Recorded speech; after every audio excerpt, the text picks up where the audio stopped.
साई शिशु विद्या मंदिर त्रयोदश वार्षिक उत्सव अनुष्ठित। बालेश्वर सहर सन्निकट गोबगाँ छक स्थित साई शिशु विद्या मंदिर त्रयोदश वार्षिक उत्सव आनंद उल्लास सह विद्यालय परिसर में अनुष्ठित हो जाइछि। कार्यक्रम को उद्घाटक भावे बालेश्वर जिला परिषदर सभापति नारायण चंद्र प्रधान जोगदे आनुष्ठानिक भावे उद्घाटन करने सहित अनुष्ठान उत्तरोत्तर उन्नति कामना करथिले। विद्यालयर प्रधान आचार्य मधुसूदन मिश्र अध्यक्षतार आयोजित यह कार्यक्रम में मुख्य अतिथि भावे बालेश्वर सदर विधायक मानस कुमार दत्त, मुख्य वक्ता भावे संवाद उत्तर ओडिशा संस्करणर मुख्य चित्तरंजन चिरंजीत, स्वतंत्र अतिथि भावे वरिष्ठ कवि तथा प्रतिभासीर मुख्य प्रशांत दास निज अभिभाषण रे प्रत्येक शिशुर मनरे एक स्वप्निल संसार अछि और सेही संसार रे सर्वदा विचरण करने को चाहे। यह शिशुर मन को सृजनात्मक चिंताधारा आड़क कढ़ाई निए। परवर्ती समय रे शिशुटी जने सफल मनीष भावे तैयारी हो जाए बोली मत व्यक्त करथिले। सम्मानित वक्ता भावे उत्कल शिक्षा परिषदर राज्य संपादक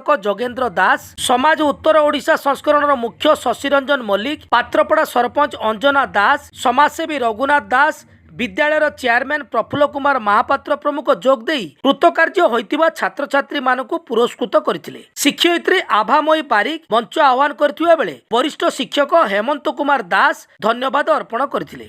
शिक्षयित्री आभामयी बारिक और सुप्रभा दलईक संयोजन रे छात्र छात्री द्वारा चित्ताकर्षक सांस्कृतिक कार्यक्रम परिवेषण करा जायतिला। शिक्षयित्री संयुक्ता ओझा, विजय लक्ष्मी पाड़ी, निमाई चरण माइती, पद्मलोचन दास, निहार रंजन महापात्र, शिवशंकर बेहरा, अर्पिता प्रधान, सुभद्रा तरेई, नेहा फरुकी, जहुरा खातून, पुष्पकांति मिश्र, मीडिया संयोजक अजिम बालेश्वरी, सहायक कर्मचारी देवस्मिता दास, आसंती गिरी, नजरा बीबी, सावित्री नायक, शरद कुमार जेना कार्यक्रम को परिचालना करिवारे सहयोग प्रदान करथिले। वार्षिक उत्सव गुटे एमिति एक दिन जेमिति विवरण रे पठन करूतले। ये विद्यालय बालेश्वर रे तो अनेक विद्यालय अछि। मु निजे शिशु मंदिर छात्र अटे, शिशु मंदिर में पाठ पढ़ी, किंतु साई शिशु मंदिर रे ही आपण माने आपण पिला मानकु पाठ पढ़ाउचंती और जो भलिया भाव रे एठिकार पिला मानकर तिथि गति अछि और जो भली भाव रे बळे सब पिला माने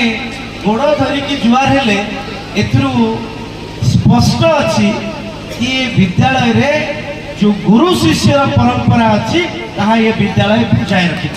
तेणु मु विद्यालय को बहुत बहुत शुभेच्छा जनाऊँगी। विद्यालय मोटा मोटा बही रे पाठ होए ना, विद्यालय को सुविद्यालय पाई गोटे भल शैक्षिक वातावरण आवश्यक हुए जहाँकि विद्यालय रे अवस्थामान अच्छी। मु बहुत बहुत शुभेच्छा जनाऊँगी। केवल मोर कुनी कुनी पिला मानकु अनुरोध करुच्ची, आमर पेरेंट्स माने भी उपस्थित अच्छी, गार्डियन माने भी अच्छी। अधिकांश समय गार्डियन मानकु टिके लागे कि आम पिला को जदि आम वार्षिक उत्सव नाच रे भाग नवा भाग करवा ताहले तांकर पाठटा खराब हो। जदि से क्रीड़ा प्रतियोगिता भाग नब ताहले ता पढ़ा खराब हो।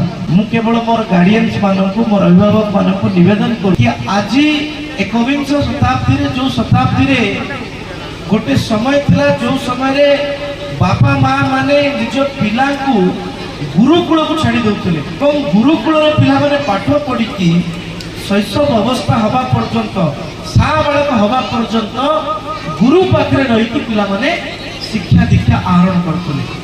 किंतु आज दिन रे केवल पाठ पढ़िले हेबो नहीं, आपण माने तांको एक्स्ट्रा करिकुलम एक्टिविटी पाई भी प्रोत्साहित करंतु। पाठ जेते जरूरी साठ ताठ अधिक जरूरी, आपण माने सेति पाई सब पिला माने को प्रोत्साहित करंतु। आज ए शिशु साई विद्या मंदिर तार आज किशोर अवस्था रे पहुंची। तेणु ए अनुष्ठान ए अंचल किभली भाव में विकास हेबो एवं किभली भाव में समाज रे गोटे भल मनीष पिला माने हेबे एवं आमर ए अंचल को विकसित करिवारे ये जो कार्यक्रम अनुष्ठान ग्रहण करिछि दीर्घ 13 वर्ष धरी आमर पिला मानको आमर भविष्य को गठन करिवारे जो गुणात्मक शिक्षा देइथिबा समस्त ए अनुष्ठान रे समस्त गुरुजी गुरुमा को मध्य मु प्रणाम करूछि एवं शुभेच्छा मध्य दउछि जे से माने तांका प्रचेष्टा रे